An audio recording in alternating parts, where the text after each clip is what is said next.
Buying a house in Kansas City in 2025 isn't just about picking the right house.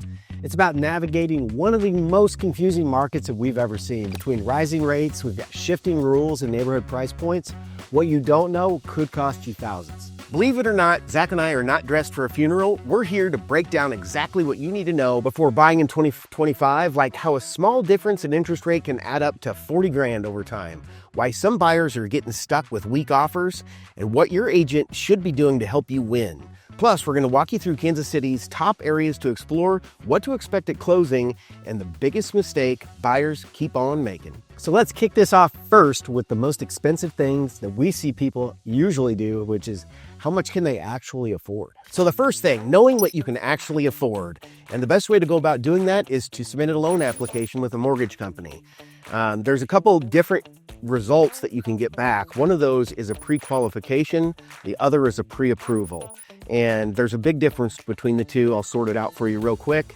A pre-qualification is basically just if everything you said is true on the application that you submit, then they'll send you a pre-qual. And they later on will try and, throughout the loan process, will try and get all the documentation from you to support what you said on your application.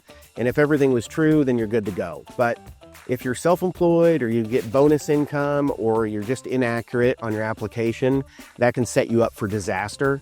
If you spend thousands of dollars on your inspections and your appraisal and set up all your moving plans, and then all of a sudden your supporting documents you send over aren't accurate, you could not be approved after all. So what we recommend on the Mojo team is work with a loan officer that's going to take you through underwriting and give you a pre-approval letter.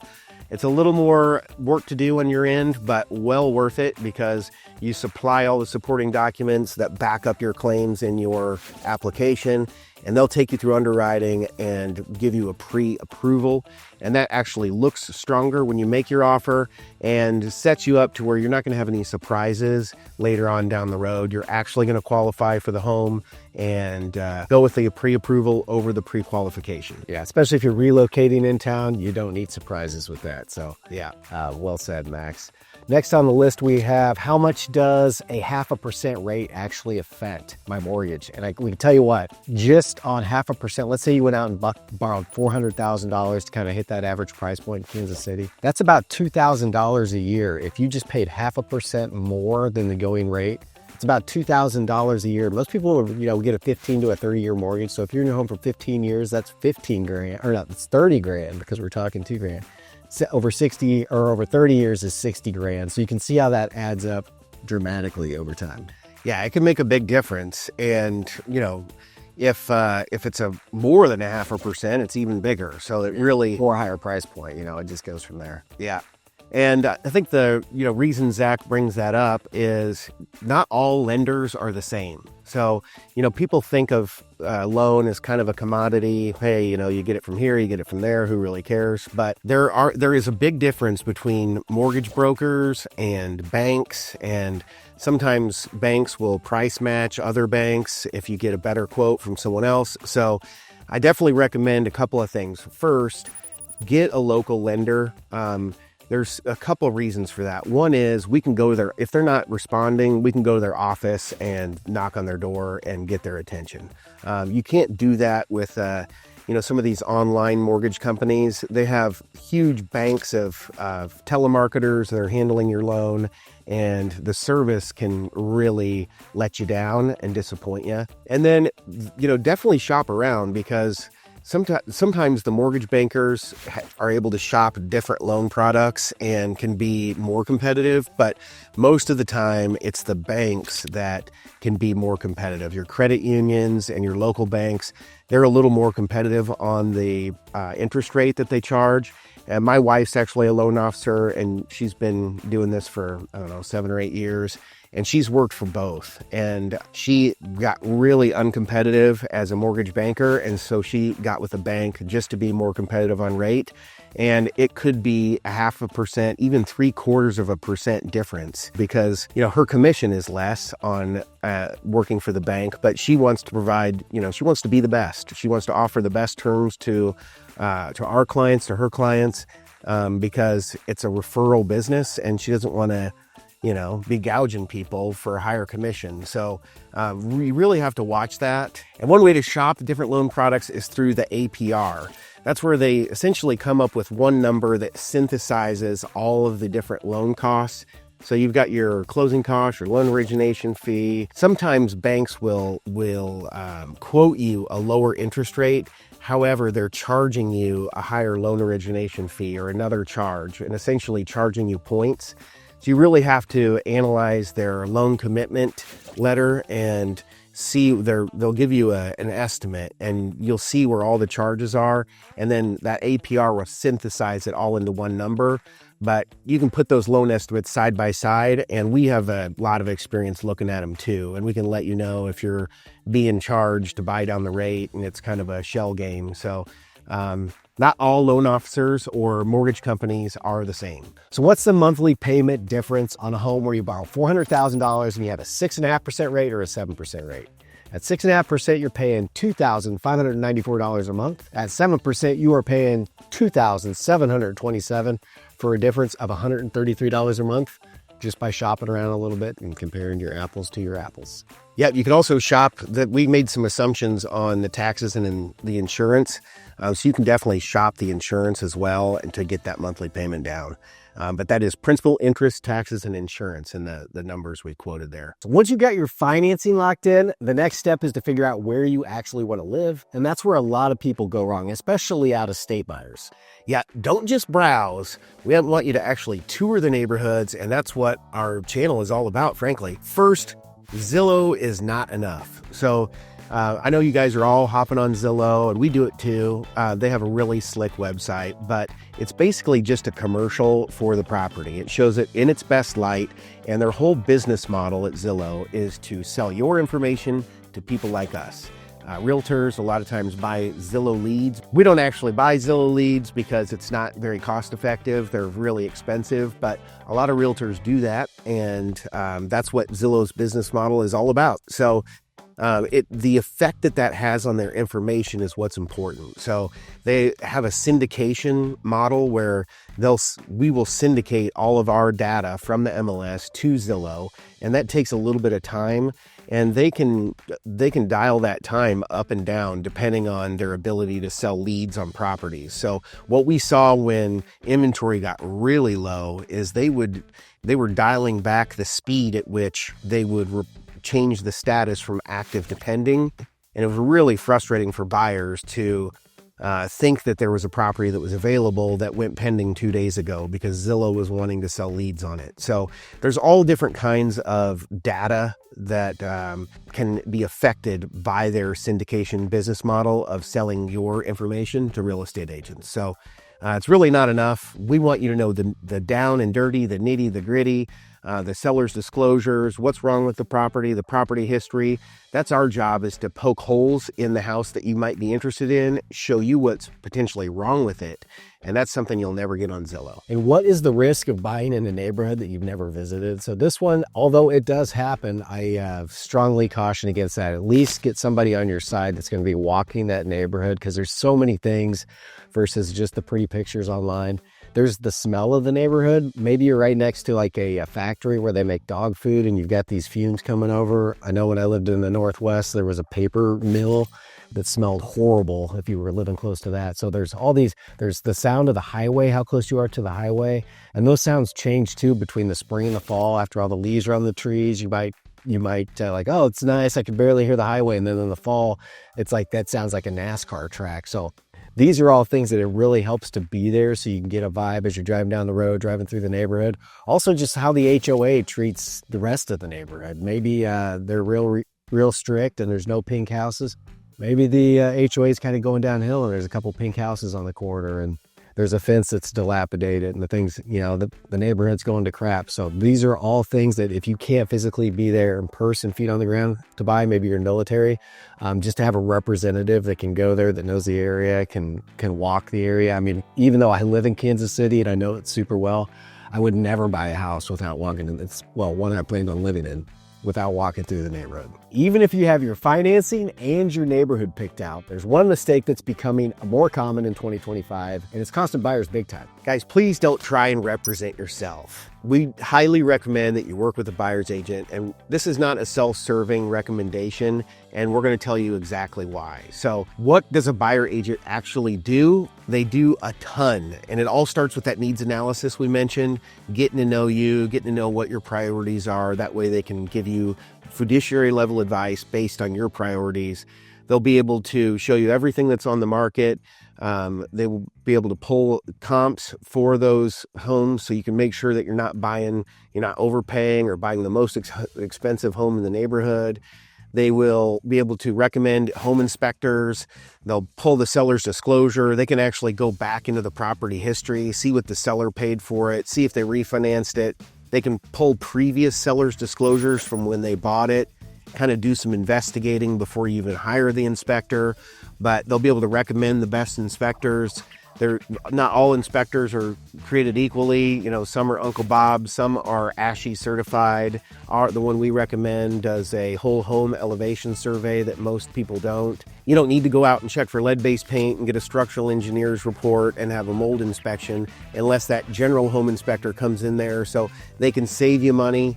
If rather than get a structural engineer's report, maybe they'll recommend a foundation company come out and give a quote. That'll save you money. So there's someone in your corner throughout the whole process, through the appraisal. They might drive 400 miles showing you properties from on the north side of town to the south side of town, so you can get some perspective on where you actually want to live. It takes, anywhere from 30 days at the quickest to maybe 6 months. I've been working with buyers for over a year before they actually purchase a home. So the buyer's agent doesn't get paid anything throughout this whole process unless your goals are accomplished. And so that's their 100% focus. If you've got a good buyer's agent, is they just want to make sure that you're happy. And at the end of the day, hopefully you recommend them to someone that could also benefit from from working with them as a buyer's agent. So, I just can't say enough about what buyer's agents do. They really earn their money. It's not, people look at it as, hey, they make a lot of money, at the end of the day, but nobody takes into consideration all of the upfront expenses and risk that they take. You might work with a buyer for 6 months and they don't buy a house and they decide to rent or something. And so you are out all of the gas money and time and labor. And that's just the risk you take as a buyer's agent, is you don't always get paid for representing buyers. All right, why do a lot of buyers in this market think that they're going to save money or choose to go solo and go up unrepresented? So yeah, just looking at this like in black and white, it makes a lot of sense, right? You're like, oh yeah, I'll just represent myself. I'll walk up there, I'll get the house, and I'll save 3% because I don't have to pay a buyer's agent. So it sounds all good and all, but in reality, that's just not the case. Oftentimes, when the property is listed active, the listed agent is going to earn a commission, but he's also got it built in, or she, to the listed agreement that says, hey, if I have to also work with an unrepresented buyer, which is even more of a pain in the butt than working with a buyer that's represented by another agent, then I'm also going to charge for that. So the seller in general is already expecting to pay for 2 commissions or more than 1 commission for their agent to handle a transaction. And then something that people need to also realize is that there's a lot of risk of just going directly. Like if you're a buyer, you go directly to the listing agent. Out of the gate, that listing agent represents the seller, and they want to do everything that's in that seller's best interest, not the buyer's. In fact, that's how buyer's agency started back in the 80s and 90s, is because a lot of buyers were getting basically raked over the coals, because every buyer back then had to go directly to the listing agent. And the listing agent, you'd be sitting there with your wife looking at the house, or your husband, and you'd be like, boy, I really like this. We'd be willing to pay this. But all of a sudden, now that agent heard you say something, they disclose it to the seller. We know what your motivation is. We know what your timing, we know what your finances. You know nothing about the seller and their motivation, and really gives the seller a lot of leverage and can take advantage of buyers. And that happens all the time. That's the name of the game, right? Who's got the most leverage? Who wants this property the most? Who's willing to pay the most? So anyway, I just can't say that enough, that the risk of not using a buyer's agent definitely outweighs whatever little bit of cost, which usually ends up being zero, that you think you're saving on the front end. Speaking of representation, let's talk about what a good agent should actually be doing in 2025 besides just opening the door. What to expect from your agent in 2025. So what kind of tools should you expect your buyer's agent to be using? You know, the buyer's agent's tool primarily is their cell phone. That's their moneymaker, Zach and I like to call it, but they're able to tap into their network with that tool. So they're able to call all of the agents they know, they're able to call any contractors they know, and agents network for a living. And you know, the better the agent you are, the better people you know. So you're able to tap into that, and then it comes down to experience. So, you know, some agents have sold 2 or 3 homes in their career. Some have sold 2,000 or 3,000, like Zach and I. So you're able to tap into that experience as well. And that's really your biggest tool, is, you know, you're not paying for the one house. Actually, you don't really have to pay a buyer's agent if he's doing a good job for you. He'll make the seller pay for it, but you're not paying for that one house you're buying. You're paying for the years of experience, the thousands of contracts that he or she has negotiated over the years. And that's the tool, is the experience that they have. And then it just comes down to hustle. You know, some agents are a little bit lazy and don't pick up their phone. We like to be available. We take a lot of pride in being available and picking up that phone when you're calling. And yeah, that's the main tool of a buyer's agent, is that cell phone. Yep. And you know, a lot of agents are part-time, so everybody in our team's full-time. So it makes a big difference. So how are agents finding off-market listings in 2025? So that's the sweet stuff, right? Everybody can hop on Zillow or the MLS and we can see what's for sale. But really digging in and finding something that's not currently on the market, that's something that we do very well. I mean, alone we're selling, I don't know, probably 150 to 200 we're listing those properties every year. So that's 200 homes that we know are coming to market all across Kansas City. So right there, we've got that list. But besides that, like Max was saying earlier, Pareto's law, it's that 80-20 rule where 20% of the realtors sell 80% of the homes in Kansas City. And that's absolutely true. We're one of the top 5 teams in Kansas City, and we network with that top 20% with the rest of those teams. So if we know, like, hey, there's a certain neighborhood that maybe this agent lives in and knows really well, we've got a buyer that just wants to be in that, I'll call that agent and be like, hey, what do you have coming out there? I know you know, we go way back. I've been doing this 26 years now, so I know almost every realtor, any of them that have stuck around that long, that's successful out there. So we can call them, get the access to they're coming soon, and we have a lot of success with that. All right, so now let's talk about what happens after your offer gets accepted, because that's when some more work kicks off here. And the first thing we have is inspections. So inspections are important. I'm not going to go on and on about inspections, but very important. You can probably expect to spend anywhere between $500 and $1,000. We always recommend everybody does an inspection. You're looking at probably a whole house. You're looking at a radon. You're looking at potentially a sewer inspection. And am I missing anything else? Termite. And then you can get into, you know, if certain things turn up in that inspection, you can further that inspection, like a mold inspection or something like that. So, or a septic inspection. So anyway, tons of inspections you can do. It's case by case, on house by house. After that, usually escrow lasts, 30 to 45 days, and then you're to the closing table. But the inspections are really important, because if you find a reason you don't want that house, you can either renegotiate the price down or renegotiate those repairs, or you can get your earnest money back and go find another house. So super important you get that done. Spend a lot of money. You need to know what you get into. Yeah, guys, please do your inspections, whether you work with us or an agent or by yourself. Just do your darn inspections. If you're buying a $500,000 house, spend the $1,000 on inspections and make sure you're not buying a total nightmare. So then you have the escrow, the closing costs and the final numbers. Again, I'm not going to go on and on in great detail about that. But typically your closing costs are costs associated with getting your loan. So you have a loan origination fee, an appraisal, and then the majority of those costs are buy 1 year's worth of homeowner's insurance up front, and then they collect a couple months worth of taxes to have a little cushion in your escrow account. So I'd say average, it depends on the price of the house. So, $400,000 house, you're probably looking at like $4,000 to $5,000 in closing costs. Most of that goes into your escrow account. So you'll get that back one day when you sell the house. But loan origination fee is like $1,000 and appraisal is $500. So altogether $5,000. And then your down payment is up to you. If you're, getting an FHA loan, you can do as little as 3.5% down. I think there's a 3% conventional program. There are some first-time homebuyer programs where you can get by with just putting 0.5% down, but usually there's income restrictions on those. If you make too much money, you don't qualify.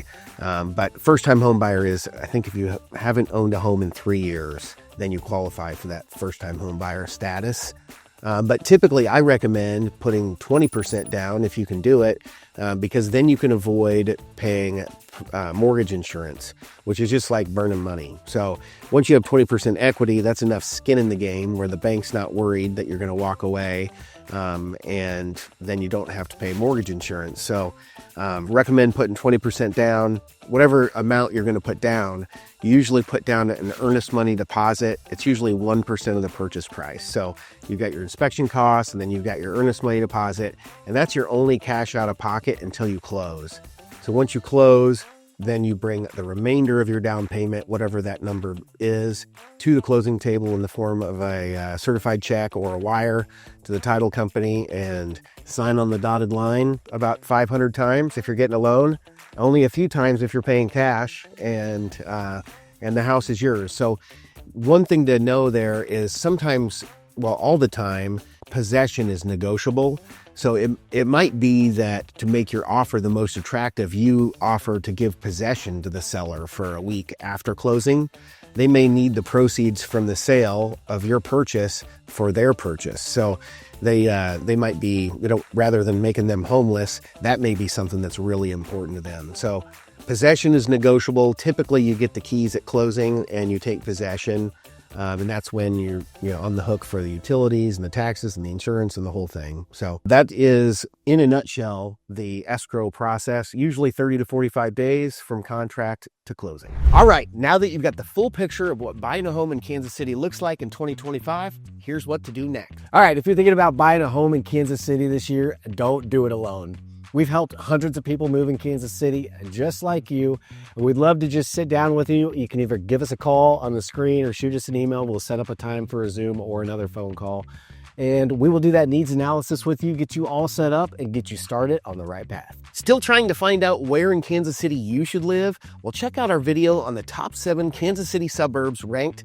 We break down the pros, the cons, the price points, and who each area is best for. Click here and we'll see you over there.